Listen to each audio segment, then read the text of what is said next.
The Peter Schiff Show. I'm going to play a sequence of clips from CNN. Paul Krugman was on over the weekend. First, I'm going to play cut number 4. Think about World War II, right? That was actually negative social product spending, and yet it brought us out. I mean, partly because you want to put these things together. If we say, look, we could use some inflation, Ken and I are both saying that, which is, of course, anathema to a lot of people in Washington, but is in fact what the basic logic says. It's very hard to get inflation in a depressed economy, but if you had a program of government spending plus an expansionary policy by the Fed, you could get that. So if you think about using all of these things together, you could accomplish, a great deal. So here is Paul Krugman again repeating the false premise that the spending in the Second World War got us out of the Depression. And what he's saying is we need more spending and we need inflation. He's saying that inflation is going to help us get out of our problems. And he said it's very hard to create inflation in a depressed economy. No, it's not. It's really easy. You just print money.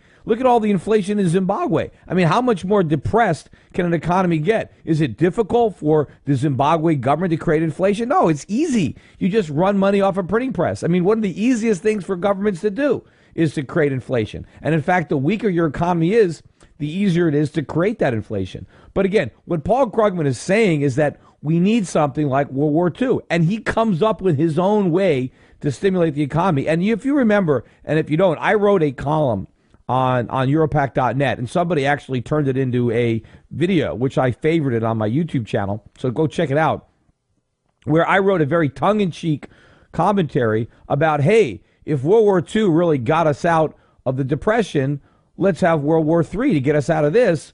And I said, but wait a minute, we don't want to have all the death and destruction to get all the benefits. So I said, let's have a fake World War III with paintball and stink bombs, and let's spend all this money, but let's make it fake. And that way we get all the benefits without people having to die. Now, I did that as a joke. Now, Paul Krugman actually comes up with his own solution, but he's serious. See, I was joking. This guy is actually serious. Here, play cut number 5.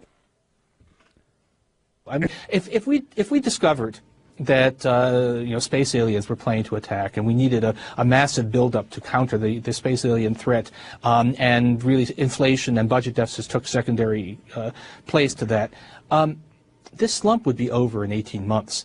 And then if we discovered, whoops, we made a mistake, there aren't actually any space aliens. So we need Orson Welles, is what you're saying. No, there was a Twilight Zone episode like this in which scientists fake an alien threat in order to achieve world peace. Well, this time we don't need it. We need it in order to get some fiscal stimulus. All right, there it is. I mean, I would nominate Paul Krugman for the Nobel Prize for Stupidity on that statement alone. And I challenge anybody to find a statement that would top that. I mean, here's what he's saying. We need to get the whole world ready for an alien invasion. That's not actually going to happen. That's all a mistake. But we should spend all of our resources building weapons to combat aliens. Maybe we need to, build huge cities underground so that we can hide out from these aliens that don't exist. I mean, basically, think about what Paul Krugman is saying is that we need a new bubble, but not a technology bubble or a housing bubble, but a bubble in defense spending to repel an alien attack, right? I mean, think about it. He wants a massive misallocation of resources on a global scale. You see, what was the tech bubble? See, we invested in internet companies that really weren't viable, they weren't profitable, and so ultimately, we realized that, we had a recession. And then we had a housing bubble where we built houses we didn't need and we couldn't afford. So what does Krugman thinks we should do now? We should prepare for a non-existent alien threat so that we can have a gigantic bubble around investing in a global defense system to protect us from these non-existent aliens. And if we do this, according to Krugman, we're going to have an economic boom. How? If we take resources that we need to use for things that we actually want, that can make our lives better, and instead we waste those resources preparing for an alien space battle that's never going to happen, how is that going to help the economy? I mean, this man went to college, he studied economics, and this is the best thing he could come up with? This is his economic stimulus? Prepare for a phony alien invasion? I mean, people look up to this guy. I mean, this is off the charts lunacy. But you know what? Hey, it makes sense if you're a Keynesian.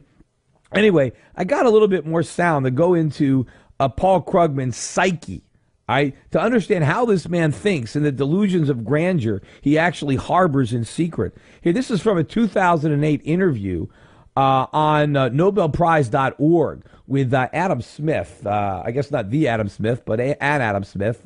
Hey, play this. This is cut number 6. I was an avid science fiction reader when I was a teenager, and there's the classic set of novels by Isaac Asimov, the Foundation novels, which are about how a group of social scientists save galactic civilization through their understanding of the laws that determine the behavior of societies. And I wanted to be one of those guys, and the closest you can get at this point, I'm afraid, is being an economist. So Paul Krugman wanted to save the world, and he thinks he's going to save it as an economist? What is an economist going to do to save the world?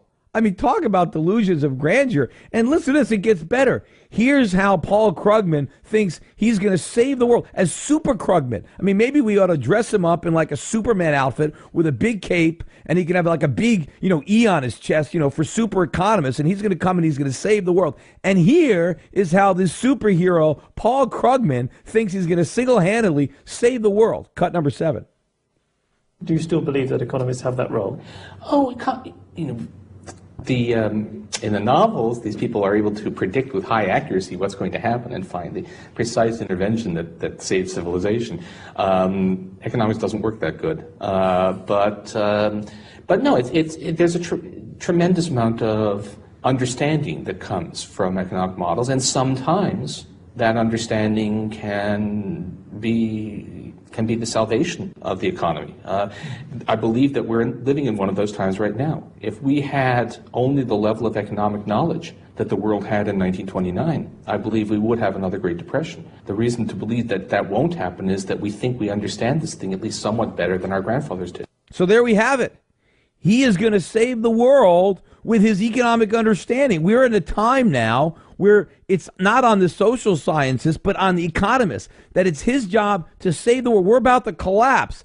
And if we only had the knowledge that we had in 1929, we would collapse. But because of Paul Krugman and his super knowledge, because he has these brilliant economic models, he knows exactly what's wrong. And he's come up with a plan to save the world. And what is that? Well, we resurrect Orson Welles and we fake an alien attack, a space alien attack, so we can ramp up for an invasion that never happens. You know what? Hey, maybe in the world of Krugman, it would be better for the economy if it was a real alien invasion and they annihilated us. They destroyed all of our buildings and all of our cities. Because you know what? That would really be stimulative. Because now we would have to build them all back up again.